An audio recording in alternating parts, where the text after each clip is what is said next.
okuwulira omusango gw'okutta eyali omuwaabi wa gavumenti Joan Kagezi Namazzi guzzemu olunaku olwaleero mu kkooti enkulu wakati w'abalamuzi bana okuli Andrew Bashaija, Duncan Gasaga, Joyce Kavuma ne Richard Wejuli Wabwire.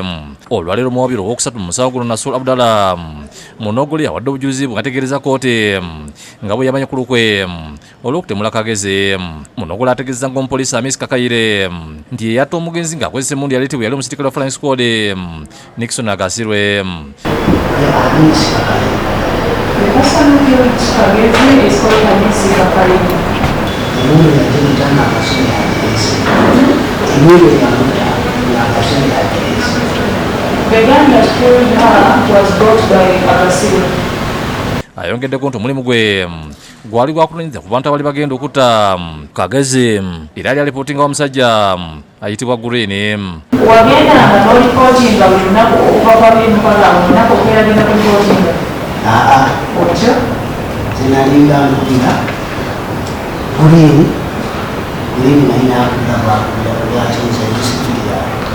Ayongeddeko nti awe omulimu omulala ogw'okukola obulumaganye ku Uganda omwali okutta abantu, okutega bomo n'okutta abeera bagudde mu lukwe lwabwe.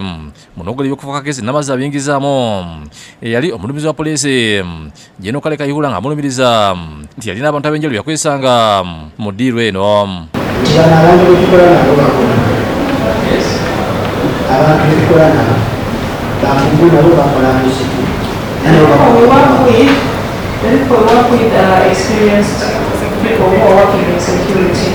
Ayongeddeko nti ye omugenzi Joan Kagezi yali amumanyi era nti yalina fayiro z'emisango eza Gen. Kale Kayihura ze yali akolako nga zaali zimulumiriza okola obubaganyi ku bantu n'okuyingiza emundu mu ggwanga omumenyi w'amateeka ekitamusanyusa. Agambye nti Gen. Kale Kayihura yatuukirira omugenzi ng'amusuubiza okumuwa akawumbi k'essente kalamba amuwe fayiro eziwabula omugenzi yagaana kuba yali ayagala fayiro zimanyibwe era ziweebwe omukulembeze w'eggwanga. Agambye kkooti nti Kagezi nga talina feesimu ye ey'omungalo yabbibwa ng'eyayimubako yali Calvin Jordan eyeefuula akwandamwala w'omugenzi era enkolagana ye baliwo okuva mu 2010 okutuuka omugenzi we yafiira. Ategeezezza kkooti nti Calvin we yamala okubba essimu y'omugenzi n'agireetera Agasirwe yagitwala ewa Kayihura nti era oluvannyuma essimu yaweebwa Lieutenant Francis yagiteekamu akuuma katulaka nga kalina ennamba 6225 asobole okumunondoola okutuusa lwe baamutemula. Kati bw'osinziira mu kumanyako zino ttaka ez'enjawulo ani yateeka amasimu gaabwe? Lieutenant Francis. Who was he working for? Yali akolera ani? Yali akolera Gen. Kayihura. He was working for Gen. Kayihura. Agambye nti olw'okuteeka tulaka mu ssimu y'omugenzi baagimuddiza nga bayisewo ennaku 3. Bwe ttaka eyo wagirabako nga bagiteeka mu ssimu? Ensala banateeka. I did not see the truck.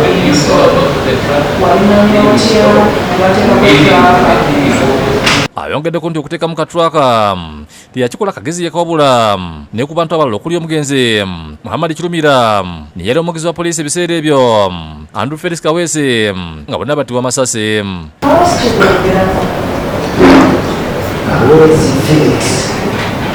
Omupoliisi eyafa. Ayongeddeko nti poliisi ya CPS Room namba 10 mwalimu omusirikale ngono kujja wa Nickson era nga yakola ku misango egiba gitwaliddwayo. Nze naliko nti Green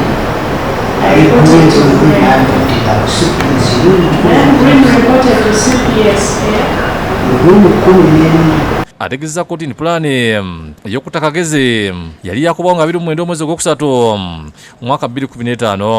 Ono alina abantu bagambye nti bali mu gavumenti bye yali akolagana nabo bumenyi bw'amateeka kyokka abalamuzi bambuuzizza amanya gaabwe n'agasirikira. Bano bonna wedde oboogera okuli bajjeno abasirikale bonna oboogera lwaki baliko tusobola kwogera? olwensonga nti twakitiisizzaako. It's because I did not agree with them on that issue of your not wearing. Josephine Senfuma yakusakidde gwe ku Bukedde TV.